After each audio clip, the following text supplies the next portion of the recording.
Hello दोस्तों, legal buzz YouTube channel पर आपका स्वागत है। आप हमारी वेबसाइट legalbuzznof.com पर भी विजिट कर सकते हैं और जुडिशरी प्रारंभिक और मुख्य परीक्षा की तैयारी प्रतिदिन कर सकते हैं। Child in conflict with law through his mother versus the state of Karnataka and another. Supreme Court Legal Bus Case Analysis. जघन्य अपराधों में किशोरों के मूल्यांकन के लिए 3 महीने की समय सीमा अनिवार्य नहीं। सुप्रीम कोर्ट ने हाल ही में एक महत्वपूर्ण फैसला सुनाया है, जिसमें कहा गया है कि किशोर न्याय बच्चों की देखभाल और संरक्षण अधिनियम 2015 के तहत जघन्य अपराधों के मामलों में 16 साल और उससे अधिक उम्र के किशोरों के प्रारंभिक मूल्यांकन के लिए 3 महीने की समय सीमा अनिवार्य नहीं है। Case terms. क्या है मामला? इस मामले में एक 16 वर्षीय लड़का शामिल था, जिस पर भारतीय दंड संहिता के साथ यौन अपराधों से बच्चों का संरक्षण अधिनियम 2012 के तहत बलात्कार और गैरकानूनी हिरासत के अपराध करने का आरोप था। उसे नवंबर 2021 में किशोर न्याय बोर्ड (जेजेबी) के समक्ष गिरफ्तार कर पेश किया गया।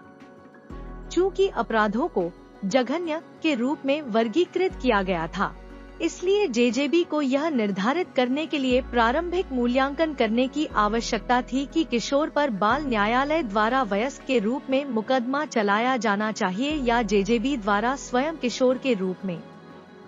किशोर न्याय अधिनियम की धारा 14(3) के अनुसार यह प्रारंभिक मूल्यांकन 3 महीने के भीतर पूरा किया जाना चाहिए। हालांकि इस मामले में मूल्यांकन में देरी हुई और जेजेबी ने अप्रैल 2022 में एक आदेश पारित कर किशोर पर बाल न्यायालय द्वारा मुकदमा चलाने का निर्देश दिया। किशोर ने इस आदेश को चुनौती देते हुए अपील दायर की। एक मुख्य मुद्दा यह था कि 3 महीने की समय सीमा अनिवार्य थी या निर्देश, क्योंकि अधिनियम देरी के परिणामों के बारे में चुप है। सुप्रीम कोर्ट ने वैधानिक व्याख्या के सिद्धांतों को लागू किया और माना कि समय सीमा निर्देश है, अनिवार्य नहीं। इसे मुख्य न्यायिक मजिस्ट्रेट (सीएमएम) द्वारा दर्ज कारणों से बढ़ाया जा सकता है। हालांकि मूल्यांकन प्रक्रिया को तेजी से पूरा किया जाना चाहिए। न्यायालय का तर्क: प्रारंभिक जांच में कई लोग शामिल होते हैं, जैसे जांच अधिकारी, विशेषज्ञ और बोर्ड के सदस्य। विभिन्न कारणों से देरी हो सकती है और कानून में विफलता पर कोई परिणाम निर्धारित नहीं है।